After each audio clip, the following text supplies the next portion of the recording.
এই লবণটি গ্রহণ করতে পারেন তাহলে এর রেজাল্ট খুব দ্রুত পাবেন। প্রিয় দর্শক, এই লবণটির নাম হচ্ছে সন্দর্ভ লবণ। সিন্ধু লবণ, পিঙ্ক সল্ট, রক সল্ট বিভিন্ন নামে মানুষ ডেকে থাকে। আমাদের দেশে এই লবণকে বেশিরভাগ মানুষ পিঙ্ক সল্ট নামে ডাকে। প্রিয় দর্শক, এই লবণটি সকল ব্যথা দূর করতে সাহায্য করবে। এই পিঙ্ক সল্টের মধ্যে রয়েছে ম্যাগনেসিয়াম সালফেট, যা অতি দ্রুত ব্যথাকে কমাতে পারে, কারণ এটি রক্ত সঞ্চালনকে অনেক গুণ বাড়িয়ে দেয়। যখনই সঠিক মাত্রায় আমাদের হার্ট জয়েন্ট, বিশেষ করে হাঁটুর ব্যথার উপরে আমরা এই লবণ প্রয়োগ করব, তখনই এখানকার ব্লাড সার্কুলেশন অনেক গুণ বেড়ে যাবে এবং যে ব্যথা হয়েছিল বা যে স্থানটা ফুলে লাল হয়ে গিয়েছিল সেই অবস্থা একদম দূর হয়ে যাবে খুব দ্রুত। আপনি স্বাভাবিকভাবেই হাঁটাচলা করতে পারবেন এই লবণ ব্যবহারের পরে।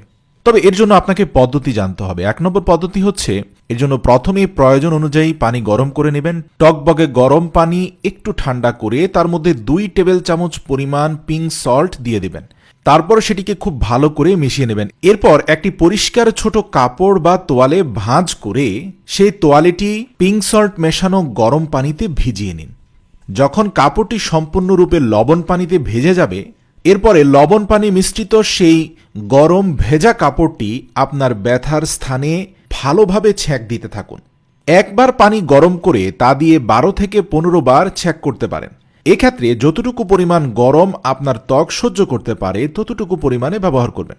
প্রিয় দর্শক, প্রথম দিনে আপনি দিনের যে কোনো সময় ছ্যাঁক করবেন, তারপর দ্বিতীয়, তৃতীয় এবং চতুর্থ দিনও আপনাকে ঠিক প্রথম দিনের সময় মতো করতে হবে। আপনি টানা 4 থেকে 5 দিন একই নিয়মে এভাবে পিঙ্ক সল্ট এবং পানির মিশ্রণের মধ্যে তোয়ালে ভিজিয়ে তারপর সেই ভেজা তোয়ালে দিয়ে ব্যথার স্থান ভালোভাবে ম্যাসাজ এবং ছ্যাঁক করে নেবেন। অবশ্যই টাইমটা সঠিকভাবে মেনটেন করতে হবে। দ্বিতীয় পদ্ধতিটি হলো, আপনি যখন গোসল করবেন তখন সেই পানিতে কিছুটা পরিমাণ আপনি পিঙ্ক সল্ট মিশিয়ে নিতে পারেন। এই লবণ পানির মধ্যে ভালোভাবে গলে যাওয়ার পর তা আপনার শরীরে ঢালুন। মনে রাখবেন পানিটা যেন হালকা গরম হয়, এতে আপনার দেহের সকল ব্যথা দূর হয়ে যাবে, ব্লাড সার্কুলেশন বেড়ে যাবে এবং এতে করে আপনার হার্টবিট ঠিক থাকবে। এছাড়াও রক্ত সঞ্চালন ঠিক থাকবে এবং শরীরে একটা রিফ্রেশমেন্ট আসবে। এবং যে স্থানে ব্যথা বেশি সে স্থানে আপনি চাইলে পিঙ্ক সল্ট মেশানো হালকা গরম পানি ঢালতে পারেন, এতেও ব্যথা অনেক দূর কমে যাবে।